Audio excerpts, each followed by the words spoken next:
The first job I ever had in the kitchen was cooking eggs for 600 people on a kibbutz in Israel when I was 18 years old.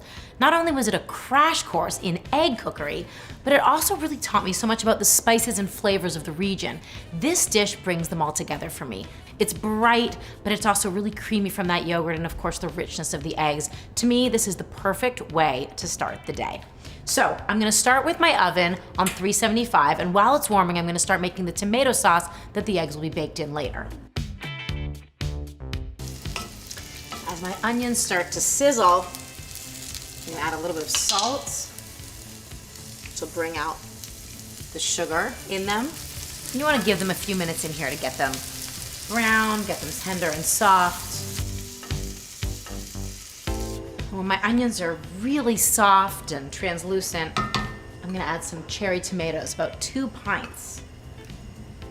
And the magic of cooking these tomatoes is that in the skillet, if you just give them some time, they're gonna burst and release all of their juices, which will become the liquid in this sauce.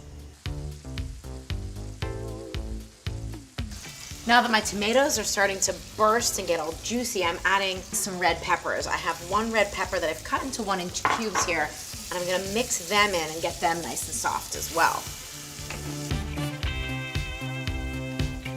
Once the peppers start to soften and the sauce is starting to reduce, take it off the heat. You don't wanna lose all of that excess liquid. And once the heat's turned off, I'm gonna finish it with a 1/4 cup of chopped parsley, and some za'atar.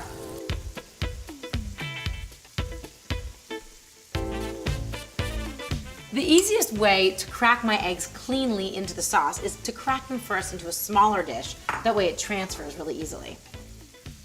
And then using a little tablespoon, I'm gonna make a well in one of the corners of the skillet. Pour my egg right into it. 1 down, 3 to go.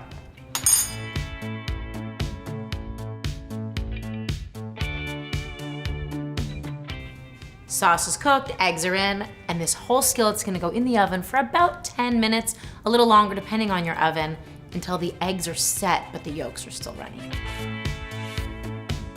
While my eggs are baking, I'm gonna make the yogurt sauce that goes with it. I'm gonna start with an English cucumber. I like these seedless cucumbers because you don't have to scoop out the seeds. There's no crunchy bits. You can eat the whole thing. Into a bowl with a cup of yogurt, I'm gonna add those cucumbers, some parsley, fresh chopped mint, a little bit of fresh squeezed lemon juice, and then 2 of my favorite spices, sumac, which is actually a Middle Eastern berry known for its puckery tartness, and some za'atar. Za'atar is a spice blend. It's not a spice in itself. It always incorporates thyme, oregano, sesame seeds, and a blend of other dried herbs, sometimes coriander or cumin. And when you get it fresh, it is intoxicating.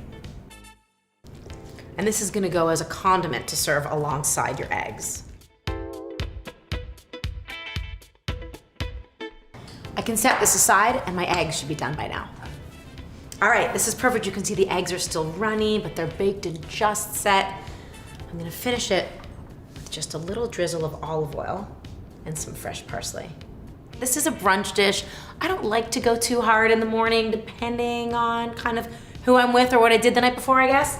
So I'm gonna make a little non-alcoholic beverage of some pomegranate juice, topped with just some club soda, squeeze of lemon, and some fresh mint.